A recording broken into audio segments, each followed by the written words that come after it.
ये है ABPL digital network और आप देख रहे हैं ABPL न्यूज। नमस्कार, मैं हर्षिता और आप देख रहे हैं ABPL न्यूज। सरोवर नगरी नैनीताल में भाजपा नेता मोहन पाल ने मीडिया को संबोधित करते हुए कहा कि राज्य में एक बार फिर से भाजपा सरकार बनने जा रही है। इसके लिए पार्टी ने पूरी कार्य योजना तैयार कर ली है।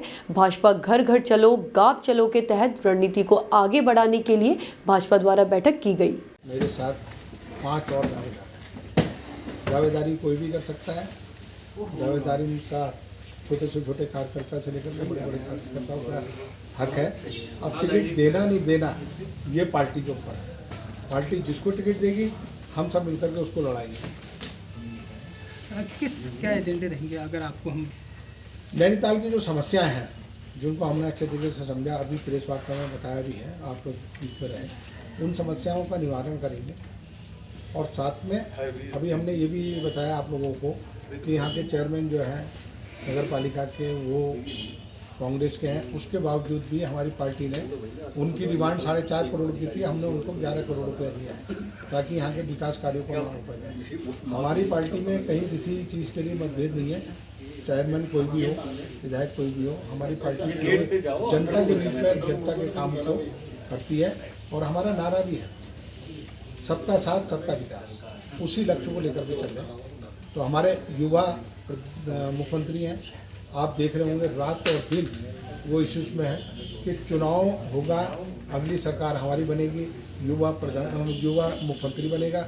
और जब युवा मुख्यमंत्री बनेगा तो आज से ही उन्होंने अपना पूरा क्षेत्र घूमने का लगा दिया है। लगभग 3 महीने चुनाव के हैं। इन 3 महीनों में हम लोग सब मिल कर के भारतीय जनता पार्टी के लिए काम कर रहे हैं और भारतीय जनता पार्टी को नैनीताल विधानसभा से जिताएंगे जो भी करेंगे। अगर उधर कांग्रेस ऐसे में अगर कांग्रेस का कैंडिडेट कोई भी हो क्या फर्क पड़ता है। हम तो कह रहे हैं राहुल गांधी को ले आए, हम उसे भी हरा देंगे। हमारा इतना बड़ा संगठन है, हम किसी चीज़ में कमज़ोर थोड़ी है। कमज़ोर क्या, हमारा ना हम संगठन में कमज़ोर है ना हम लोगों के बीच में। हम जितना बीच में गए हैं, भारतीय जनता पार्टी का कार्यकर्ता जितना बीच में गए हैं जनता के, उतना कांग्रेस नहीं गई है। कांग्रेस के पास मुद्दे भी नहीं है। कांग्रेस तो सिर्फ उसी कार्य को वो विफल करने की कोशिश करते हैं। आप देखते होंगे हमेशा उन चीज़ों को सामने आती है। पूर्व मुख्यमंत्री हरीश रावत ने राजपुरा में अपने कार्यकर्ता राजू टंडन के घर भाई के रूप में जाकर राजू टंडन को एक बहन के रूप में बिठौली दी। बिठौली पाकर राजू टंडन ने खुशी जाहिर की है। राजू टंडन का कहना है कि वह कांग्रेस में कई सालों से कार्य कर रही हैं। आज उन्हें उनके शीर्ष नेता और पूर्व मुख्यमंत्री हरीश रावत ने बिठौली देकर सभी बहनों का मान बढ़ाया है। मुझे तो आज बहुत अच्छा लगा, मेरे मोहल्ले वालों को बहुत अच्छा लगा कि कम से कम इतने बड़े मुख्यमंत्री, इतने बड़े नेता एक गरीब के घर में आए हैं। और हमेशा मैं तो किसी की भी कोई परेशानी है, बेटियों की शादी है, कुछ है, पहले जब मैडम जिंदा थी तो मैं वहाँ दौड़ती थी और मैडम साहब को एप्लीकेशनें देती थी, तभी हम लोगों का भला होता था। साहब ने भी बहुत किया, मैडम ने भी बहुत किया। और सारे कांग्रेसी, मैं सबसे बड़ा आभार अपनी बहनों का मानती हूँ, क्योंकि देखो अगर मैं अकेला मिलना चाहती तो मैं देहरादून भी जा सकती हूँ, सब जगह जा सकती हूँ। मेरे को आज 30-40 साल हो गए, सब पूरे लोग जानते हैं मेरे को। कितनी खुशी हुई? मेरे को तो बहुत खुशी हुई। मैं तो चाहती हूँ सब बहनों को मिले, सबको आशीर्वाद दें। मैं तो ये चाहती हूँ कि सब बहनों को हर साल आए, हर साल हर बहन को एक बिटौली मिले, ताकि हर गरीब आदमी ये समझे कि हाँ आज हमारे भाई ने या हमारे कांग्रेस के बड़े नेताओं ने आज हमारा मान सम्मान करा। क्या क्या दिया है पहले तो ये बताइए, बिटौली में आपने दिया क्या क्या? कुछ नहीं दिया, मिठाई दिया और क्या देते हैं। सब कैसे देखते हैं एक बहन को बिटौली देना भाई का? जवाब दे। एक भावनात्मक संबंध होता है और राजू जी कांग्रेस की सबकी बहन है। जब कहीं मदद की ज़रूरत होती है वैसे बहनें भाइयों की तरफ देखती हैं, लेकिन यहाँ हम सब भाई लोग राजू जी की तरफ देखते हैं। तो मैं उनसे भेंट करने आया, मिलने आया, उनके कुशल जानने आया, क्योंकि मैं 2-3 दिन से यहीं हल्द्वानी में था। तो मैंने कहा राजू जी से मिलने जाता हूँ। तो और कुछ नहीं, एक खाली एक भावनात्मक संबंध है, इससे ज़्यादा कुछ नहीं। सब बगल में सीएम साहब भी यहाँ एक भोजन करने आते हैं दलित के यहाँ। ठीक है, दोस्ती हो यदि किसी से है तो वो निभाई जानी चाहिए। कोई मुख्यमंत्री बनने से दोस्ती के स्तर पर थोड़ी फर्क आता है। अच्छी बात, अच्छा लगा हमको, अच्छा लगा। सर, चुनावी मौसम है, कोई भोजन कर रहा है, कोई बिटौली देने आ रहा है, क्या लग रहा है फायदा मिलेगा इससे? देखिए सब लोग संबंधों को खोजते हैं और संबंधों को खोजने और उनको निभाने दोनों में कोई हर्ज नहीं है। यही तो समाज है, यही इसी से समाज मजबूत होता है। तो ये एक सामाजिक कर्तव्य है। यदि मुख्यमंत्री जी ने निभाया तो उनके लिए भी मैं सामाजिक कर्तव्य निभाने के लिए उनको बधाई देता हूँ। और मैं भी कांग्रेस की तरफ से वही सामाजिक संबंध निभाने के लिए आया हूँ। ये तो मुझे मालूम नहीं था यहाँ इतने लोग हैं करके। मैं तो खाली इनसे भेंट करने आया था और मैंने कहा इनसे चाय पिला दो हमको। बदले में सर बहन से भी किसी तरह की उम्मीद है कि क्योंकि बहन को आपने भेंट दी है। ये तो पहले से ही बहुत कुछ देती आती हैं। सबसे बड़ी बात यह पार्टी के साथ लोगों को जोड़ने के लिए काम करती रहती हैं। तो ये जितना अभी तो ये काम कर सकती हैं, लेकिन मैं कांग्रेस के लोगों से कहने आया हूँ कि अब तुम्हारा भी फर्ज है कि तुम इनके साथ इनकी देख रेख करो। इन्होंने पार्टी की बरसों देख रेख की, बरसों, और आप भी कर रही हैं। अभी काफ़ी गरज है उनके आवाज़ में और भावना में भी काफ़ी शक्ति है। लेकिन कांग्रेस का भी फर्ज है कि थोड़ा देखते रहे और कांग्रेस के लोगों को हल्द्वानी के देखना चाहिए। जब हम अपने पुराने कार्यकर्ताओं को, बहनों भाइयों को नहीं देखेंगे तो फिर हमारी तरफ कौन देखेगा। हल्द्वानी से विधायक का टिकट किसको मिलेगा पर पूर्व में दिए गए बयानों को लेकर पूर्व मुख्यमंत्री हरीश रावत ने पलटी मार ली है। जहां एक ओर पूर्व विधानसभा अध्यक्ष और जागेश्वर विधायक गोविंद सिंह कुंजवाल ने हल्द्वानी विधानसभा में दावेदारी को लेकर सुमित हृदयेश के नाम की पैरवी की है, तो वहीं पूर्व मुख्यमंत्री हरीश रावत ने अपने पूर्व के बयानों से पलटी मार ली है। देखते हैं क्या है पूरा मामला। तो गोविंद सिंह कुंजवाल जी ने ये स्टेटमेंट दिया था कि हल्द्वानी के जो टिकट पर पहला हक है वो इंदिरा जी के उत्तराधिकारियों या उनके परिवार का बनता है। आपने भी तब उस स्टैंड पे आपने भी एग्री किए थे कि वाकई इंदिरा जी के परिवार का हक बनता है। तो ऐसे में कई सारे लोग तैयारी कर रहे हैं चुनाव की, तो आप किस स्टैंड पे आप कायम हैं? क्योंकि हम तो पर्यवेक्षक भी अपनी रिपोर्ट्स लेकर के जाने लगे हैं। देखिए, आज भी स्टैंड करते हैं उस बयान को लेकर, आज भी उनका मानना है। वो ठीक कह रहे हैं। मैंने ये कहा था कि जब मुझसे पूछा गया कि इंदिरा जी के काम को कौन आगे बढ़ाएगा, मैंने कहा देखो बेटा है सुमित, ये काम करता है तो सुमित उनके काम को आगे बढ़ाएंगे। तो काम को आगे बढ़ाने का अर्थ चुनाव से नहीं होता, उसका अर्थ होता है जो सामाजिक जीवन के उनके कर्तव्य थे, उन कर्तव्यों को बेटा और बेटी तो आगे बढ़ाते हैं, वही करते हैं आगे। और जब वो कर्तव्य आगे बढ़ाते हैं तो जनता आशीर्वाद देती है। तो बहुत सारे निर्णय हमारे हाथ में नहीं होते हैं, वो जनता के हाथ में होते हैं। और चुनाव के वक्त में जीतने वाले को ही जो है देखा जाएगा। पिछले कुछ समय लगातार जो सवाल लगातार खड़े हो रहे हैं, हरीश रावत की अगर बात करें तो उनके मन में क्या है?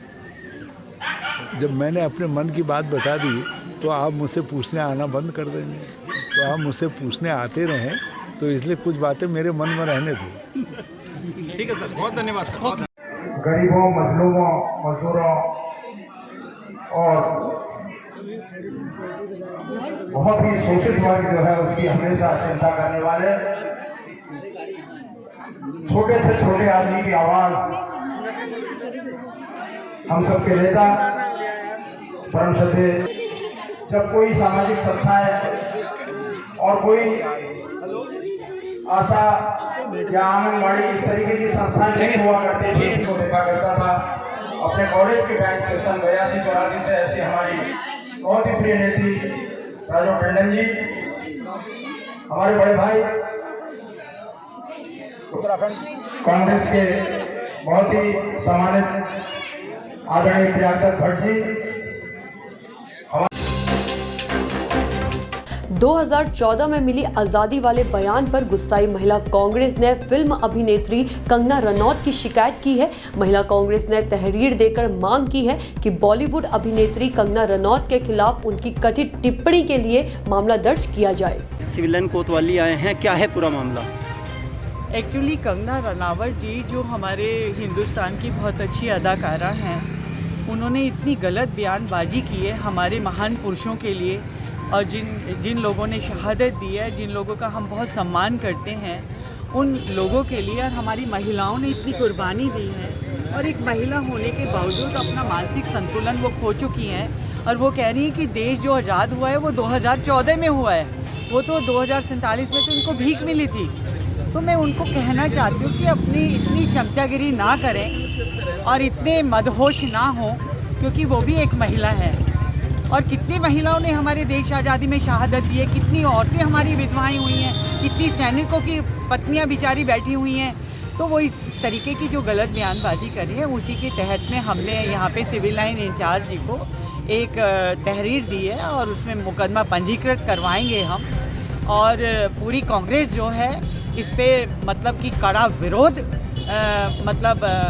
शब्दों में हम लोग बोल रहे हैं कि कड़ा विरोध प्रदर्शन करेंगे, और इस तरीके की बयानबाजी यदि उन्होंने अपनी वापस नहीं ली तो हम बिल्कुल सड़कों पे उतरेगा। तो आगे भी क्या कांग्रेस जन सड़क पर उतर कर विरोध प्रदर्शन करेंगे? कांग्रेस तो विपक्ष में जो हम लोग बैठे हुए हैं, और इन लोग की जो गलत बयानबाजी होती है, तो उसके तहत हम लोग सड़कों पे उतर रहे 5 साल से।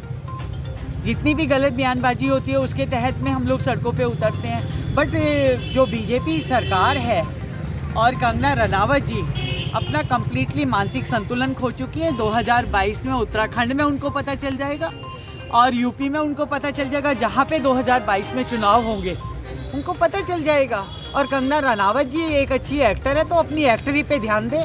वो राजनीतिक बातों का जब उनको ज्ञान नहीं है, उनको पता नहीं है कि हमारे महान पुरुषों ने किस तरीके से शहादत दी है, तो इस तरीके की टीका टिप्पणियाँ ना करें। मैं तो यही सजेस्ट करूँगी। नानकमत्ता में नर्सरी फार्म चला रहे एक व्यक्ति ने प्रशासन पर गंभीर आरोप लगाए हैं। व्यक्ति का कहना है कि वह पर्यावरण के क्षेत्र में कार्य कर रहे हैं और पौधे बेचने का कार्य करते हैं। अब उन्हें बिना कोई नोटिस दिए उनको सिंचाई विभाग एवं प्रशासन द्वारा हटाया जा रहा है। आइए देखते हैं क्या है पूरा मामला। अधिकारी सिंचाई विभाग के एसडीओ आए थे, और उनके और भी अधिकारी आए थे, और उनके साथ साथ नानक माता के क्या नाम है, मेरे पास कोर्ट का आदेश है, और आप इसको पहले पढ़ लीजिए, उसके बाद से जो करना होगा कीजिए। कह रहे हैं कि हम किसी की बात नहीं मानते हैं, कोर्ट की भी नहीं मानते हैं, हम कह रहे हैं कि हटाओ तो हटेगा। तहसीलदार का नाम, नानक माता तहसीलदार का नाम मुझे नहीं ज्ञात है। वो बोले हम नानक माता के तहसीलदार हैं और हम आदेश दे रहे हैं कि हटाओ। ये आपने अपना कब्जा हटा लिया?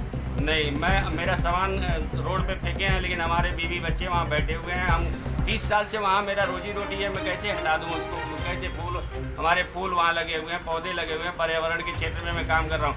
ये लोग सिंचाई विभाग वाले अधिकतर जो प्लाट बना रहे हैं उनको ये खेत बेच रहे हैं, सरकारी ज़मीन का दुरुपयोग कर रहे हैं, और हमें जो हम पेड़ पौधा उगा के पर्यावरण के क्षेत्र में काम कर रहे हैं, तो हमें ये भगाना चाहते हैं। कम से कम आज 50,000 का, कम से कम अभी तक 50,000 का नुकसान हुआ है ये लोग के हटाने वटाने में। आगे अगर रात में ये लोग कब्जा करके बैठे हैं, कुछ उल्टा सीधा। चुनाव की सरगर्मियां तेज होते ही राजनीतिक दलों को भी अन्नदाताओं का दर्द सताने लगा है।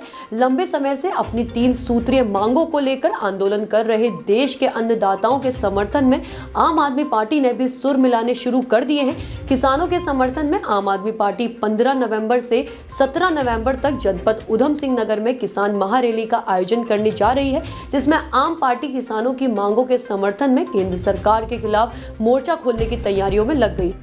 15 तारीख से ये उधम सिंह नगर जिले में ये यात्रा शुरू हो गई है, जो 17 तारीख तक चलेगी। 3 दिनों में पूरे उधम सिंह नगर जिले के अंदर ये यात्रा जाएगी, जिसमें तीनों काले कानूनों को वापस लेने की मांग और उत्तराखंड के किसानों के लिए कुछ महत्वपूर्ण घोषणाएं हमारे नेता भगवंत मान जी द्वारा की जाएगी। ये कहाँ से शुरू होगी? पूरे उधम सिंह नगर में जाएगी, 9 विधानसभाओं में, और 3 दिन की यात्रा है ये, जिसमें हम पूरे उधम सिंह नगर भरपूर समर्थन मिल रहा है और उत्तराखंड में आम आदमी पार्टी जिसमें वो पहले एक किसान संकल्प पत्र उत्तराखंड में जिन जिन समस्याओं से जूझ रहा है आम आदमी पार्टी 2000 हल्द्वानी में कुमाऊं का सबसे बड़ा कॉलेज कहलाने वाला एमबीपीजी कॉलेज में छात्रों पर पुलिस ने लाठीचार्ज कर दिया है।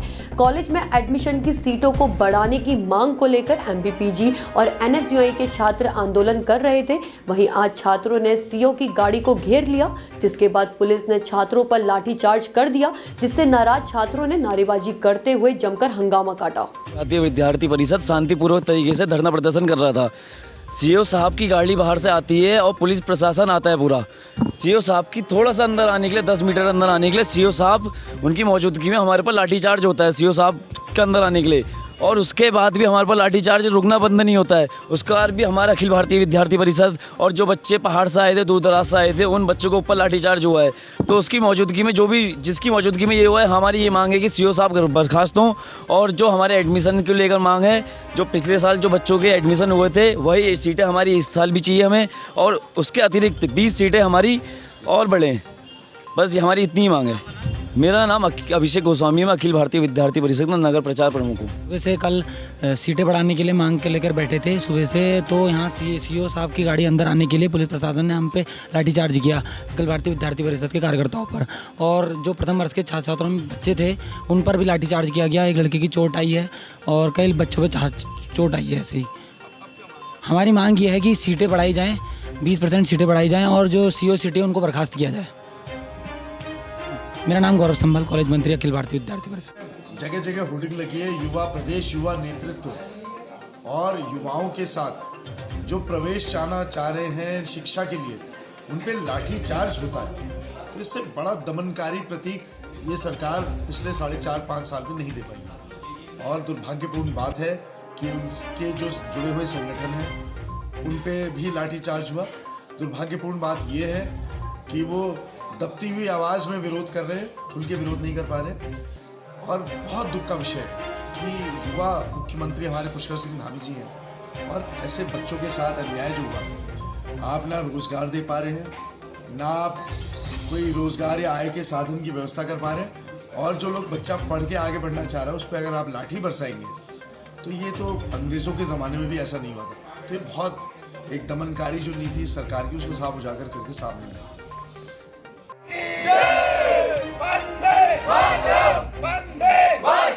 कॉलेज प्रशासन मुर्दाबाद, मुर्दाबाद, मुर्दाबाद। कॉलेज प्रशासन मुर्दाबाद, मुर्दाबाद, मुर्दाबाद। प्रशासन मुर्दाबाद, मुर्दाबाद, मुर्दाबाद। भारत माता की जय, भारत माता की मुर्दाबाद, मुर्दाबाद। सीओसीटी मुर्दाबाद, मुर्दाबाद, मुर्दाबाद। पुलिस प्रशासन मुर्दाबाद, मुर्दाबाद, मुर्दाबाद। ABVP dynamite, dynamite, dynamite. ABVP dynamite, dynamite, dynamite. BR Pant मुर्दाबाद, मुर्दाबाद, मुर्दाबाद। सीओसीटी मुर्दाबाद, मुर्दाबाद, मुर्दाबाद। भारत माता की जय, भारत माता की जय। वंदे मातरम, वंदे मातरम। बीआर पंत मुर्दाबाद, मुर्दाबाद, मुर्दाबाद। बीआर पंत मुर्दाबाद, मुर्दाबाद, मुर्दाबाद। सीओसीटी मुर्दाबाद, मुर्दाबाद, मुर्दाबाद। एसएसपी नैनीताल मुर्दाबाद, मुर्दाबाद, मुर्दाबाद। पुलिस प्रशासन मुर्दाबाद, मुर्दाबाद, मुर्दाबाद। अखिल भारतीय विद्यार्थी परिषद जिंदाबाद, जिंदाबाद। छात्रों के सम्मान में अभी तो ली अंगड़ाई है, आगे और लड़ाई है। अभी तो ली अंगड़ाई है, आगे और लड़ाई है। छात्रों के सम्मान में भारत माता की जय, भारत माता की जय। वंदे मातरम, वंदे मातरम, वंदे मातरम। बाजपुर में चोरों के हौसले दिन प्रतिदिन बुलंद होते जा रहे हैं। यही कारण है कि बाजपुर कोतवाली से चंद कदम की दूरी पर स्थित राजकीय प्राथमिक विद्यालय में चोरों ने चोरी की घटना को अंजाम दे डाला। इतना ही नहीं, विद्यालय परिसर में शिक्षक ट्रेनिंग सेंटर के कक्ष में तोड़फोड़ करते हुए चोरों ने जरूरी कागजातों को जला दिया। विद्यालय के प्रधानाध्यापक ने पुलिस को तहरीर देकर कार्रवाई की मांग की है। वहीं पुलिस मामले की जाँच में जुट गई है। तो ये राजकीय प्राथमिक विद्यालय बाजपुर प्रथम है और यहाँ पर 3 कार्यालय मुख्यतः रूप से है। एक तो CRC कैंपस है, दूसरा अजीम प्रेम जी फाउंडेशन का टीचर लर्निंग सेंटर है और साक्षर भारत का कार्यालय है। आए दिन यहाँ पर चोरियाँ होती रहती हैं और इस बार की चोरी में बहुत ज़्यादा डॉक्यूमेंट्स नष्ट हो गए हैं, जला दिए गए हैं। शौचालय को तोड़फोड़ कर दिया गया है। टीचर लर्निंग सेंटर में जो भी सामग्री थी उसको तोड़फोड़ करके कई सामान की चोरी कर दी गई है, नष्ट कर दिया गया है और वो यूज लायक नहीं है। तो जिसकी तहरीर, ये तीसरा चौथा वाकया है जिसकी तहरीर यहाँ के हेड टीचर शोभा सेठ मैडम जा कर के थाने में दी है। पुलिस के लोग भी 2-3 बार यहाँ पर आ चुके हैं। तो पुलिस के लोग तो बताए कि हम इसकी खोजबीन कर रहे हैं, लेकिन लोग सही रूप से पकड़ में लोग नहीं आ रहे हैं। यहाँ पर कोई आ जाए। प्राथमिक विद्यालय से ये प्रधानाचार्य जी की एक एप्लीकेशन प्राप्त हुई है और इसमें उन्होंने बताया है कि इनके विद्यालय में कुछ लोगों ने, अज्ञात लोगों ने चोरी और तोड़फोड़ आदि किया है। तो उसके संबंध में तहरीर हमें मिली है और हम लोग इस पर जाँच कर रहे हैं और जैसे भी हमें आगे की लीड मिलेगी हम इस पर कार्रवाई करेंगे। ये सब जांच का विषय है। अभी क्या क्या किस उद्देश्य से कागजात जलाए गए हैं या क्या कोई शरारती तत्व है या किसी ने पर्पस के लिए ऐसा किया है, ये सारा की पूरी जांच का विषय है। इसकी जांच होने के बाद ही स्थिति स्पष्ट होगी। बाजपुर में दुराचार का शिकार हुई एक नाबालिग लड़की ने तेजाब का सेवन कर लिया, जहां उपचार के दौरान नाबालिग की मौत हो गई। घटना की सूचना मिलते ही पुलिस मौके पर पहुंच गई और शव को कब्जे में लेकर पोस्टमार्टम के लिए भेज दिया है। मृतका के पिता ने 4 लोगों के खिलाफ पुलिस को तहरीर देकर कार्रवाई की मांग की है। वहीं पुलिस ने 4 लोगों के खिलाफ विभिन्न धाराओं में मुकदमा दर्ज करते हुए घटना के मुख्य आरोपियों को गिरफ्तार कर लिया है। ये एक लखनपुर का मामला है। एक नाबालिग लड़की है और प्रेम प्रसंग के चलते उसने कुछ दिन पहले तेजाब का सेवन कर लिया था और साथ ही साथ उसने सुसाइड नोट छोड़ा है जिसमें उसने अपने कथित प्रेमी पर आरोप लगाया है और इसी के साथ उसको ऋषिकेश एम्स में भर्ती किया गया। काफ़ी दिन वहाँ रहने के पश्चात अंततः उसकी मृत्यु हो गई और शव को यहाँ घर पर लाकर उसका पंचायतनामा भर के पोस्टमार्टम के लिए भेजा गया है। पूर्व से मुकदमा पंजीकृत था। इसमें 376 के साथ आत्महत्या के लिए प्रेरित करने की धाराओं की वृद्धि की गई है और उस युवक को अरेस्ट करके आज माननीय न्यायालय के समक्ष पेश किया जा रहा है। भारत सरकार के रक्षा संपदा महानिदेशक अजय कुमार शर्मा रानीखेत छावनी पहुंचे, जहां उन्होंने विभिन्न संगठनों से जुड़े जनप्रतिनिधियों के साथ बातचीत की। वहीं महानिदेशक ने छावनी में कई समस्याओं के समाधान करने का भी आश्वासन दिया। देखिए, इस विषय में मैं ये कहना चाहता हूं कि भारत सरकार इस विषय पर ऑलरेडी बात कर चुकी है कि छावनी अधिनियम 2006 को अमेंड किया जाए। उसके लिए एक ड्राफ्ट अधिनियम जो है पब्लिक में आ चुका है। हमने सभी लोगों से ऑब्जेक्शन सजेशंस पहले से मंगा लिए हैं। उन सजेशन ऑब्जेक्शंस को भी हमने अध्ययन कर लिया है और हमने अपने रिकमेंडेशंस के साथ रक्षा मंत्रालय को इस ड्राफ्ट को भेज दिया है और मैं ये कह सकता हूँ कि इस ड्राफ्ट पर रक्षा मंत्रालय बहुत ही सक्रियता से विचार कर रहा है और शीघ्र ही इस अधिनियम को हम संसद में पेश करने की कोशिश कर रहे हैं। सरकार ये कोशिश कर रही है कि इस अधिनियम के जरिए कुछ पावर्स निर्वाचित सदस्यों को दी जाएं और पहले से कुछ अधिक पावर उनको मिलने की संभावना है। आप एनसीसी ग्राउंड के लिए क्या स्टेडियम बनाने के लिए प्रयास करेंगे? जी, जैसा मुझे आज मैंने यहाँ के निवासियों से बात की है, उन्होंने डिमांड की है कि एनसीसी ग्राउंड में एक स्टेडियम बनाया जाए। तो इस विषय में, क्योंकि ये क्लास सी लैंड है जिसका मैनेजमेंट कैंट बोर्ड के अंदर आता है, हमने उनको कहा है कि आप ये एक प्रस्ताव राज्य सरकार से ले लीजिए और छावनी परिषद उस प्रस्ताव को मंजूर करे अपने रेजोल्यूशन के द्वारा और उसको डीओ साहब के थ्रू प्रधान निदेशालय लखनऊ को भेज दे। अगर राज्य सरकार इस पर पैसा खर्च करने के लिए तैयार है तो हम ये कह सकते हैं कि इसको हम रक्षा मंत्रालय को भेज सकते हैं और स्टेडियम के विषय में 2016 की पॉलिसी के तहत स्वीकृति दिलाने की कोशिश की जा सकती है। सर, आपका रानीखेत में डीजी साहब के प्रथम बार आगमन उनका रानीखेत की जनप्रतिनिधि द्वारा स्वागत किया गया और उनके द्वारा बड़ी सकारात्मक बात जनता के हित में कही गई। उनके द्वारा ये बताया गया कि यहाँ पर जो है कंट्रैक्टर में संशोधन किया जा रहा है।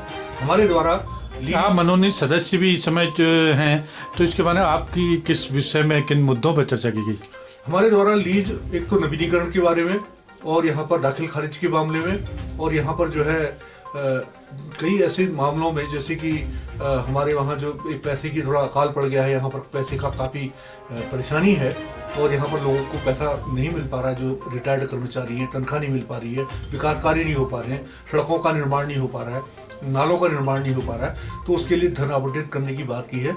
उनके द्वारा इसमें सकारात्मक जवाब उनके द्वारा दिया गया है।